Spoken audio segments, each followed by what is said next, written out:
Hey there, it's Reverend Nhien, founder of Evolving Enneagram. If you've been seeking a compassion-based, contemplative approach to Enneagram inner work, you are in the right place. We are in the midst of a 52-week Sunday Talk series based on the book by Oren Sofer, Your Heart Was Made for This. Last week, we explored the topic of surfing the urge by Enneagram type. Today, we'll be exploring the theme of renunciation, which was last week's theme as well. But we're going to deepen into it via the topic inner freedom. Who would you be without your resistance? And so today in this video, you'll get a chance to kind of take a look at how we can focus on the objects of our craving, but not necessarily on the experience of our craving itself. And what happens when you're willing to go inside of yourself and experience what is happening within? And if you experience what is happening within, what happens to your egoic structure when what you're experiencing or needing to experience actually defies your ego self-concept? So today we'll explore this together, looking at the ego ideals of each of the Enneagram types and how opening up to the part of your wholeness that rests beyond your ego ideal supports you in not needing to avoid that part of yourself, right? And the reverse is it's actually supportive of you embracing your greater wholeness instead of trying to find something in the outer world to fill you. So with that, let's begin. So I'd like to open with a meditation that is straight out of Sofer's book. And in his section on going deeper in the chapter on renunciation, Sofer invites us into this inner journey of shifting the focus of our attention from the object of our craving to craving itself. Now, I want to talk about craving first in a very broad way. What we're talking about here, I just want to define my terms the way I use it, is if you think about these behaviors or these impulses that you have that you know are not serving your highest good. And you're wanting to release that so that you can live your full soul's potential. I'm not going to declare for you what those cravings are, right? There are some times when doing the very same thing is actually healthful, right? Sometimes going to the gym is very healthy and healthful for me. But there could be a point at which, oh, I'm realizing that I'm actually doing it rather addictively and I'm kind of overdoing it because maybe there's something I'm avoiding. So again, a craving isn't necessarily something bad in it of itself, but you in your heart and soul know that this is something that isn't serving your well-being.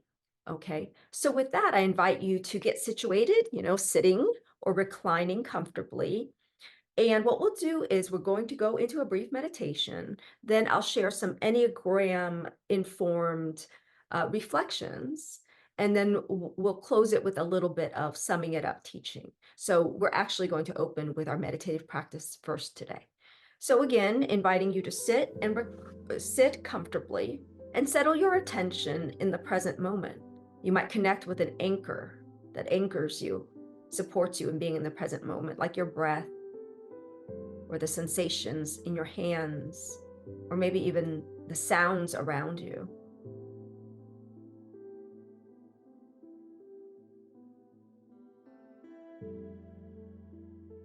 Then notice when any kind of craving arises, an impulse to move, to get something, to do something else, or even to entertain or distract yourself with thoughts. Take a few seconds on your own.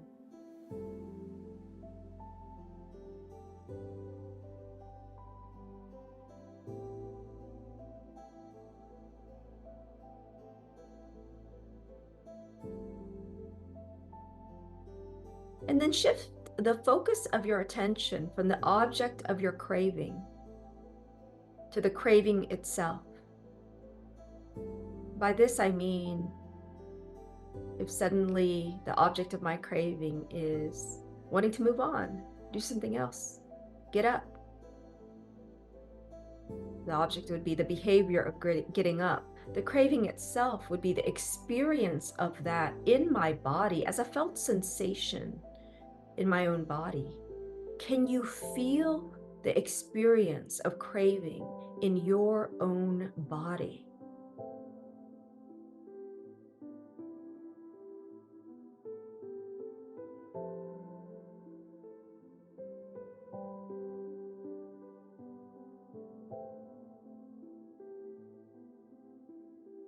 Notice any restlessness, agitation, or tension inherent in wanting something you don't have in this moment.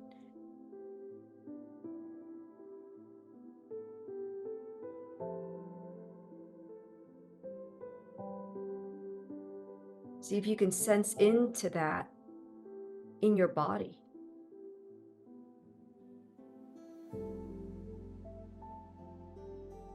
And then every time your mind snags on a thought, an impulse, or a judgment, practice renunciation by disengaging your attention and gently returning to your anchor, like in my case, the breath.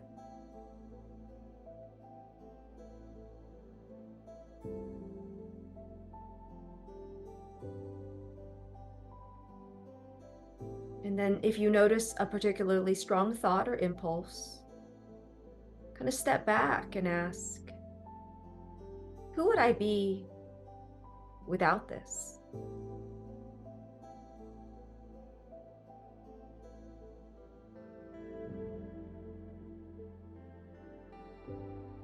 You don't necessarily try to answer that with your mind,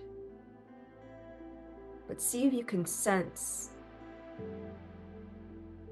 who would I be if I didn't get up to be productive right now? For instance, for me as a 3.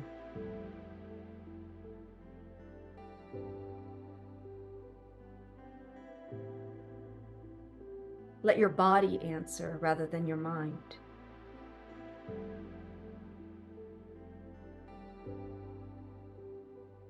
And so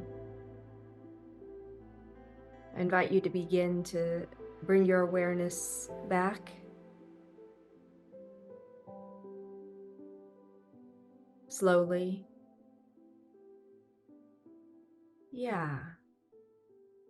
So this is a practice, again, straight out of Sofer's book, that I invite you to engage in this week. So we're kind of taking it into the cravings that arise even when we practice presence or meditation, right? The things that bring us out of just being right here. And you can also apply it to the cravings that are more like in your everyday life as you're wandering around doing something. Suddenly I have a craving for ice cream, or, I have an urge to go reconnect with someone I know is not a healthy person to connect with, whatever it is. Or I have an agitation to give unsolicited advice, right? To reach out and to do that and to see what happens if you can breathe, connect with an anchor within yourself, and be aware of the visceral or felt sense experience of the craving inside of you rather than indulging it in the outer world behaviorally, right? So I think that you will be astounded at the liberation that begins, the inner freedom that begins to happen when we don't always, and again, this is not about doing anything perfectly, but we don't always indulge the outer craving and instead make room for the experience of craving within ourselves. So from an Enneagram perspective, let's go into the Enneagram now. From an Enneagram perspective, I love Sofer's final question in his meditation there. Who would I be without this? From an Enneagram perspective, we can look at our Enneagram personality types as sort of representing what we might call ego ideals. Like within the type, there's this notion of like, this is what I'm supposed to be, This is what I should be. Just quick example for an 8, that would be powerful, in control, right? And that means that if I have an experience of not being that, there are ways in which I resist that experience. A lot of times, what happens is a craving for something in the outer world to make something happen, a compulsion to create something in the outer world is based on us not being willing to experience something within ourselves. In this case, it would be the experience of a sense of powerlessness or vulnerability, even, or weakness, right? In the eight. So I must go out and do that, right? And that drives us. Then we realize we're not actually free. Like, there's no free will there. We're actually just operating as machines, reacting to one piece that our ego expression says, you need this, you don't have it, go get it. And so the idea here is, by renouncing our ego ideal, right, we're able to open to uh, our humanity, right? The parts of us that are real and not necessarily representative of our ego ideals. And so, by type. So I want to start with the 8 again and go from the body types here. I like to change the order just to make it a little more fair for folks, right? So for the 8, if you're an 8, just be with this question and live with this, and notice how it shows, the answer shows up in your body, right? This is true for everyone, even the head types. Recognizing how the answer shows up in your body. So for the 8 first, who would I be if I wasn't powerful or in control? 9, who would I be if I wasn't accommodating and good-natured? The 1, who would I be if I wasn't right or responsible? The 2, who would I be if I wasn't caring or needed? Whew, yeah. Who would I be if I wasn't successful or productive? Who would I be? Who would I be for the 4? Who would I be if I wasn't particularly deep or unique? For the 5, who would I be if I wasn't knowledgeable or self-reliant? For the 6, who would I be if I wasn't reliable or responsible? For the 7, who would I be if I wasn't cheerful or okay? And by okay, I mean, I know some of you 7s who know me know that I always share this for you, which is, a lot of 7s are like, even if something bad happens, they feel they have to make sure everyone knows they're still okay. Like, 5 deaths in the family, but I'm okay. I'm okay. Who would you be if you were not okay? These questions are meant to be lived in you, not necessarily just answered intellectually. There might be some insights that arise, but I invite you, I imagine that if you're doing this practice seriously, what arises as a felt sensation is something challenging within your body, a pain, a deep wound. For instance, for the 3, for me, who would I be if I wasn't successful or productive? I would say that there are weekends, even now, where I'm like, it's sort of like when I feel like I've been inefficient and ineffective in whatever I'm aspiring to do. I mean, it could be as simple as like cleaning up the back deck or something. And if I feel like I'm spinning my wheels, I can feel how, like, there's a no inside of me, like, no, that's not okay. And so the egoic reaction is, go be more productive, right? It is to work harder, and then even lean toward workaholism, right? Even on a weekend. And if instead I'm willing to feel into, like, there's a felt sense within me, if I'm willing to breathe around my resistance to it,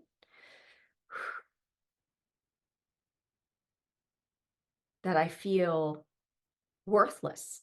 I know it sounds very extreme, but it's like we hide from this stuff. But if I'm really to really drop into it, that's the first reaction. That's not the last one.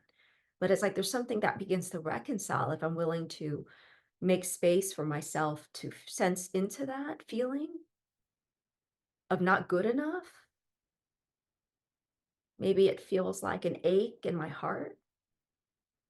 Maybe it's too much to feel. If it is for you, whatever is arising, then you can breathe, not breathe into it, but just breathe around that space, you know? So you're not going to force your way into it. We're not going to push our way into any spaces in our bodies, but instead bring your breath to it. And if you can, breathe around it. Almost like you're just letting your breath sit there around that pain, like a friend would sit next to the pain, just like that. So yeah. So that's my invitation this week. And I want to share a beautiful example of this given by our very own Evolving Enneagram Adjunct faculty, Macha Greenleaf-Maple, a dear friend of mine, as well as one of our CPE facilitators. And she is the lead on our book journey with Sofer. And so she shared in the book journey, and with her permission, I'm sharing some of her words here.